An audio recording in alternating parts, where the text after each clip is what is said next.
Título C. O Grande Medo Obsessivo.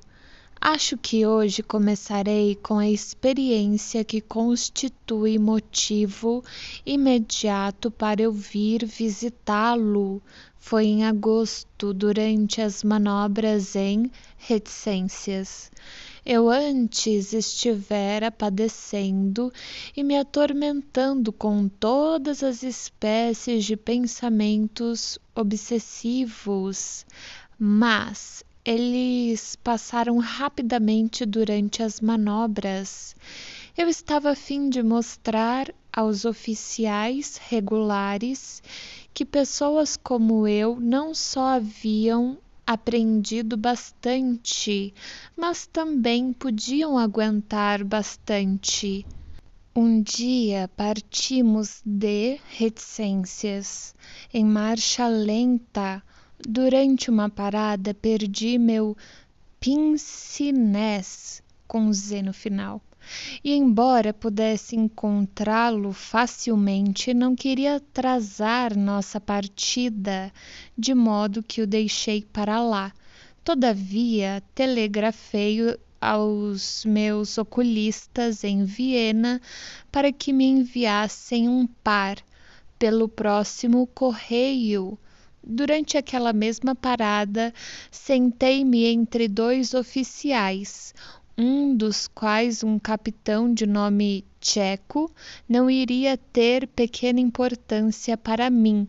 Eu tinha certo terror dele, pois ele obviamente gostava de crueldade. Não digo que era um homem mau, mas no grupo de oficiais ele sempre havia defendido a introdução de castigo corporal, de modo que eu fora obrigado a discordar dele com veemência. Pois bem, durante a parada passamos a conversar e o capitão contou-me que havia lido sobre um castigo particularmente horrível aplicado no leste. Aqui o paciente interrompeu-se, levantou-se do divã e pediu-me que lhe poupasse a exposição dos detalhes.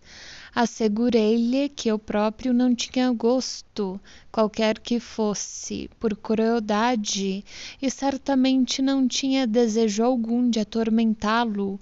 Contudo, naturalmente, não podia conceder-lhe algo que estava além de minhas forças.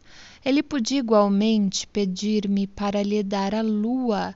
A superação das resistências era uma lei do tratamento e de forma alguma poder-se-ia dispensá-la.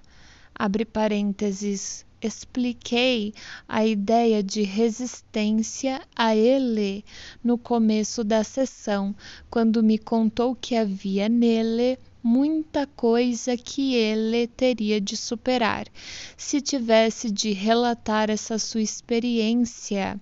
Fecha parênteses. Continuei dizendo que faria tudo o que pudesse para, não o bastante, adivinhar o pleno significado de quaisquer pistas que me fornecesse. Será que ele estava pensando em cerca de estacas? Travessão. Não. Isso não, reticências. O criminoso foi amarrado, reticências, travessão. Expressou-se ele tão indistintamente que não pude adivinhar logo em qual situação, travessão, reticências. Um vaso foi virado sobre suas nádegas, reticências. Alguns ratos foram colocados dentro dele, reticências, e eles, reticências, travessão, de novo se levantou e mostrava todo sinal de horror e resistência, travessão. Cavaram caminho no reticências. Em seu ânus, ajudei-o a completar. Em todos os momentos importantes, enquanto me contava sua história, sua face assumiu uma expressão muito estranha e variada. Eu só podia interpretá-la como uma face de horror ao prazer todo seu, do qual ele mesmo não estava ciente. Prosseguiu com a maior dificuldade. Naquele momento, atravessou minha mente como um relâmpago a ideia de que isso estava acontecendo a uma pessoa que me era muito cara.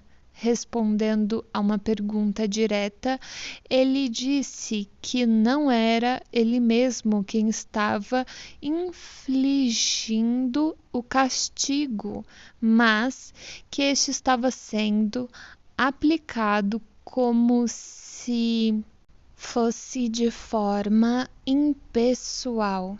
Após pequena insinuação, eu soube que a pessoa a quem essa sua ideia se referia era a dama a quem ele admirava.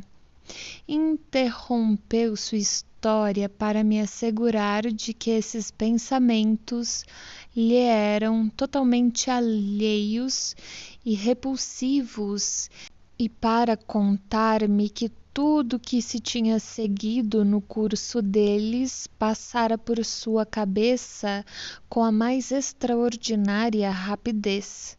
Simultaneamente, a ideia sempre parecia uma sanção, isto é, a medida defensiva que ele estava obrigado a adotar, a fim de evitar que a fantasia fosse realizada.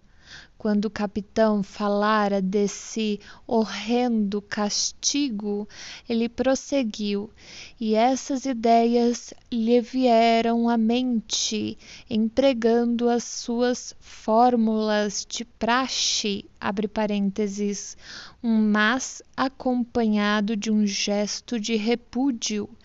E a frase, o que é que você está pensando? Fecha parênteses. Ele acabara por conseguir evitar ambas.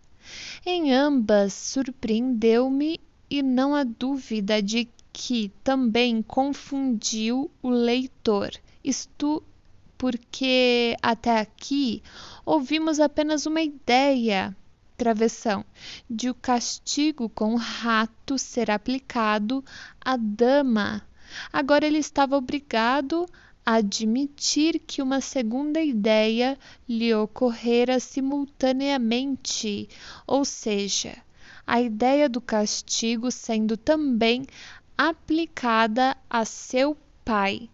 Como seu pai havia falecido muitos anos antes, esse medo obsessivo era muito mais disparatado, até mesmo do que o primeiro, e em consequência tentara evadir-se de ser confessado por mais algum tempo.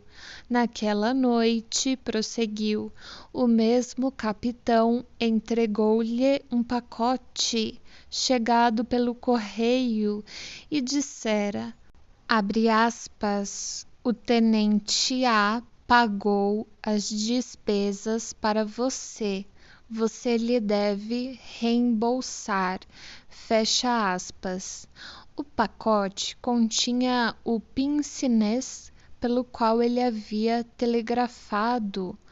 Naquele instante, contudo, uma sanção tomara forma em sua mente, ou seja, ele não devia devolver em pagamento dinheiro ou aquilo iria acontecer, abre parênteses, isto é, a fantasia sobre os ratos se realizaria em relação a seu pai e a dama, fecha parênteses, e, imediatamente, conforme um tipo de procedimento que lhe era familiar para combater essa sanção, surgira uma ordem na forma de um juramento, abre aspas, você deve pagar de volta as 3,80 coroas ao tenente A, fecha aspas. Ele dissera essas palavras a si próprio quase em voz alta. 2 dias depois terminaram as manobras. Ele passara todo o tempo de estremeio fazendo esforços para reembolsar o tenente A com a pequena quantia em questão. Entretanto, uma série de dificuldades de natureza aparentemente externa surgiu para impedi-lo. Primeiramente, ele tentara efetuar o pagamento mediante um outro oficial que fora para a agência postal, mas aliviara-se bastante quando esse oficial lhe trouxe o dinheiro de volta, dizendo que não encontrara lá o tenente A. Isso porque esse método de realizar seu juramento não lhe satisfazera, na medida em que não correspondia à expressão que era a seguinte: abre aspas, você deve pagar de volta o dinheiro ao tenente A, fecha aspas. Finalmente encontrara o tenente a pessoa que ele estava procurando, mas esse oficial recusara-se a aceitar o dinheiro, declarando que ele nada havia pago para ele e nada, seja o que fosse, tinha a ver com os correios, que era responsabilidade do tenente B. Isso causou enorme perplexidade ao meu paciente, pois significava que era incapaz de manter seu juramento, uma vez que fora baseado em falsas premissas. Ele urdira um meio muito curioso de sair da sua dificuldade, ou seja, ele iria à agência postal com ambos os homens A e B. A daria lá à jovem dama as 3,80 coroas. A jovem dama as daria a B, então ele mesmo devolveria em pagamento as 3,80 coroas a A, segundo as palavras de seu juramento. Não me surpreenderia ouvir que, a essa altura, o leitor interrompesse sua capacidade de acompanhar essa exposição, pois, mesmo o relato pormenorizado que o paciente me forneceu acerca dos eventos externos daqueles dias e das suas reações a eles estava pleno de contradições e soava desesperadamente confuso. Somente quando narrou a história pela terceira vez pude fazê-lo compreender as obscuridades dela e pude pôr a nu os erros de memória e os deslocamentos nos quais ele ficara envolvido.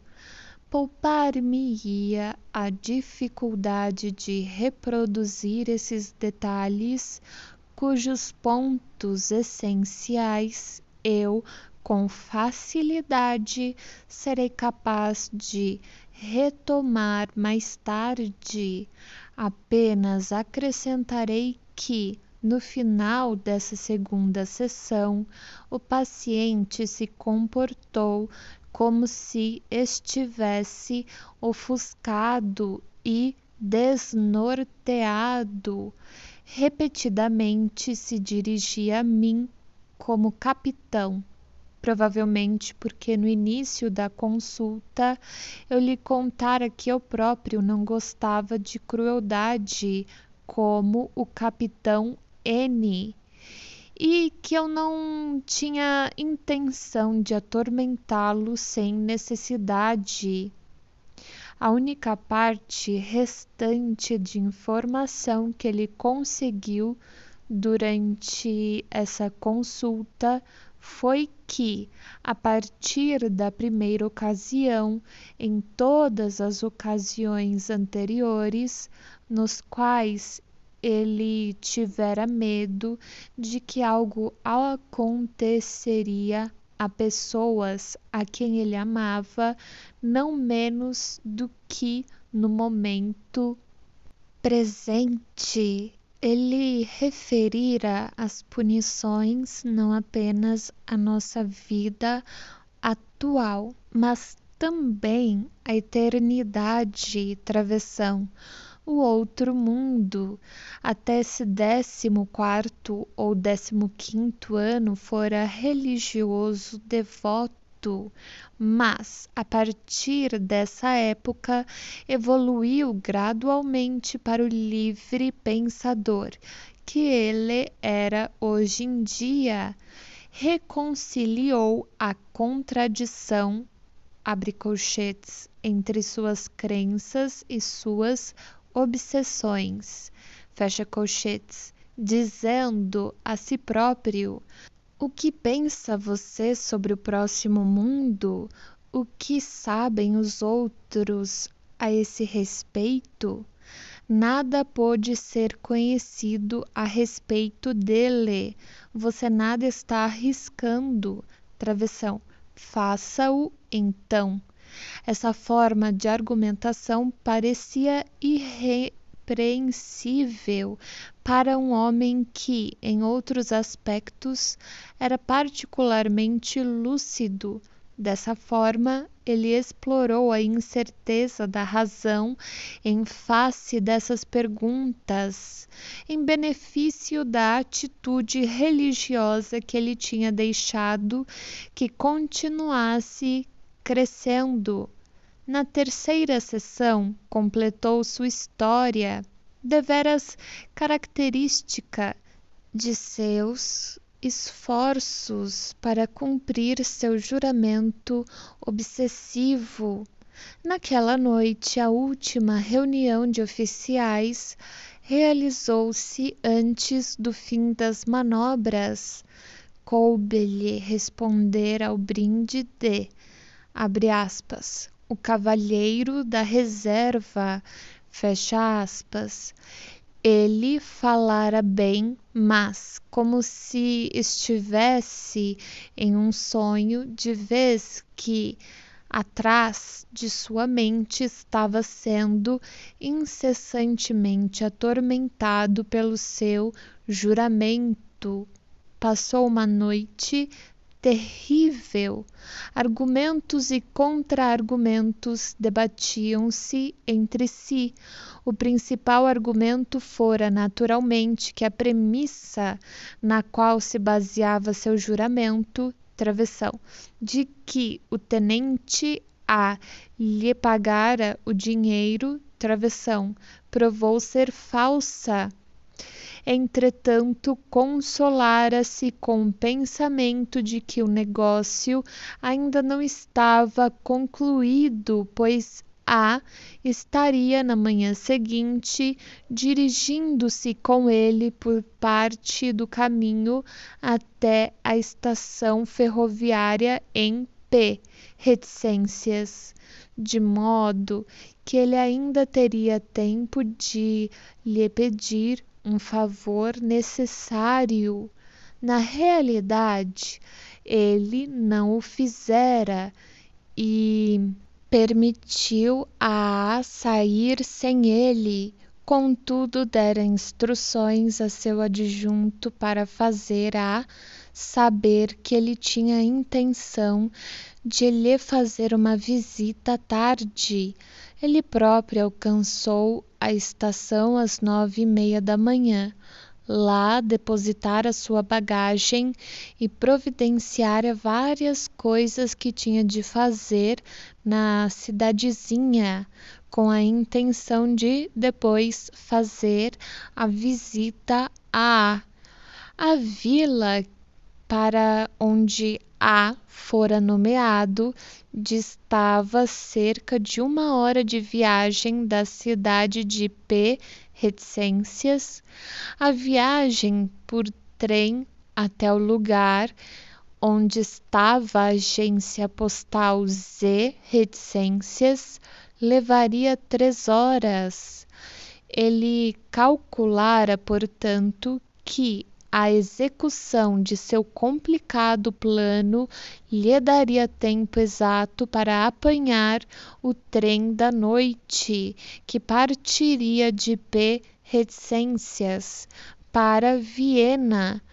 As ideias que lutavam dentro dele foram, de um lado, que ele estava simplesmente sendo covarde e, obviamente, apenas tentando escapar do desprazer de pedir a que fizesse o sacrifício em questão e de fazer uma figura idiota à frente dele. E isso é que explicava porque ele estava desrespeitando seu juramento. Por outro lado, era a ideia de que, pelo contrário, seria covardia sua realizar o seu juramento, de vez que só queria fazê-lo assim, a fim de que fosse deixado em paz por suas obsessões. Quando, no decurso de suas deliberações, acrescentou paciente, ele achava os argumentos tão nitidamente equilibrados, assim era seu hábito, permitir que seus atos fossem decididos por eventos casuais, embora pelas mãos de Deus. Por conseguinte, quando um carregador na estação se dirigiu a ele com as palavras, abre aspas, "O trem das 10 horas, senhor?" Fecha aspas. Ele respondeu, sim, e de fato fora no trem das 10 horas. Desse modo, criou um fait accompli e se sentiu enormemente aliviado. Providenciara a reserva de um lugar para a refeição no carro-restaurante. Na primeira estação em que pararam, lembrou-se de repente de que ainda tinha tempo para sair, esperar pelo próximo trem que descia, viajar de volta nele até P. Reticências, dirigir-se até o lugar onde o tenente A estava aquartelado, de lá empreender a viagem de trem de 3 horas de percurso junto com ele até a agência postal e assim por diante. Fora apenas a consideração de que reservara seu lugar para a refeição com o comissário do carro-restaurante que o impedira de realizar esse plano. Ele, contudo, não o abandonara, só deixara para sair numa próxima parada. Dessa maneira, ele se debatera com as ideias de estação a estação, até que alcançara uma na qual lhe parecia impossível sair, porque tinha parentes que lá moravam. Determinara, pois, atravessar Viena, cumprimentar lá o seu amigo e lhe expor todo o assunto, e assim, depois que seu amigo tivesse tomado sua decisão, apanhar o trem noturno de volta a P. Reticências. Quando expus a dúvida quanto a saber se isso teria sido viável, assegurou-me que teria tido meia hora a poupar entre a chegada de um trem e a partida do outro. Entretanto, quando chegara a Viena, não conseguiu encontrar seu amigo no restaurante onde esperava encontrá-lo. nem encontrara a casa do seu amigo até às 11 horas da noite. Ele lhe contou toda a história naquela mesma noite. Seu amigo mantivera suas mãos erguidas de assombro por pensar que ele ainda podia duvidar se estava sofrendo de uma obsessão, e o acalmou naquela noite de modo que ele pudesse dormir tranquilo. Na manhã seguinte, foram juntos para a agência postal a fim de remeter as 13,80 coroas à agência postal Z Reticências, onde havia chegado o pacote contendo o pince-nez. Foi essa última explicação que me forneceu um ponto de partida do qual pude começar a pôr em ordem as diversas distorções implicadas em sua história. Depois que seu amigo trouxe ao seu perfeito juízo, ele não remetera a pequena quantia de dinheiro em questão nem ao tenente A nem ao tenente B, mas diretamente à agência postal. Ele, portanto, deve ter sabido que devia a importância das despesas com o pacote a mais ninguém senão ao oficial da agência postal, e deve ter sabido isto antes de iniciar sua viagem.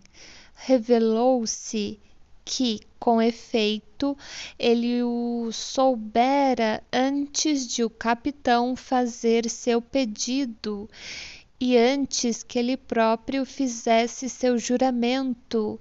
Isso porque agora lembrava que poucas horas antes de encontrar o cruel capitão, tivera ocasião de se apresentar a outro capitão, que lhe contara como estavam realmente as coisas.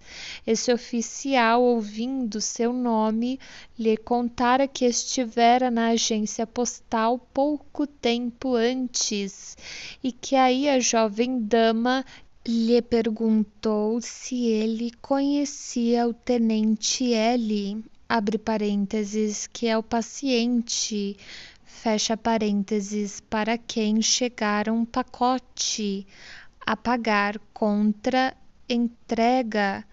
O oficial respondeu que não, mas a jovem dama fora de opinião que ela podia confiar no desconhecido tenente e dissera que no meio tempo ela própria pagaria as taxas. Fora assim que o paciente se apossou do pince-nez que havia encomendado. O cruel capitão cometera um equívoco quando, ao lhe entregar o pacote, lhe pediu para pagar em reembolso as 13,80 coroas, e o paciente deve ter sabido que foi um engano. Apesar disso, fizeram um juramento fundado nesse equívoco, um juramento que estava fadado a ser um tormento para ele. Assim fazendo, suprimira para si próprio, justamente como suprimira para mim ao contar a história. O episódio do outro capitão e a existência da confiante jovem na agência postal. Devo admitir que, quando se fez essa correção, seu comportamento se tornou cada vez mais sem sentido e ininteligível do que antes. Depois que deixou seu amigo e retornou à família, suas dúvidas mais uma vez o assaltaram. Os argumentos de seu amigo, via ele, não foram diferentes dos seus próprios argumentos. E ele não estava em delírio algum de que seu alívio temporário podia ser atribuído a alguma coisa mais além da influência pessoal do amigo. Sua determinação de consultar um médico configurou-se num delírio da seguinte forma engenhosa: pensava que iria encontrar um médico que lhe desse certificação do fato de que, para recobrar a saúde, lhe era necessário realizar um ato tal como ele planejara com relação ao tenente A. E o tenente, sem dúvida, deixar-se-ia persuadir pela certificação a aceitar dele as 380 coroas. A oportunidade de um dos meus livros ter caído em suas mãos, justamente naquele momento, orientou a sua escolha para mim. Não era, contudo, questão de conseguir de mim um certificado. Tudo quanto me pediu foi fato muito razoável: ser libertado de suas obsessões. Muitos meses depois, quando sua resistência atingiu seu ápice, senti uma vez mais a tentação de viajar a P. reticências, apesar de tudo, a fim de visitar o tenente A e realizar a farsa de lhe devolver o dinheiro.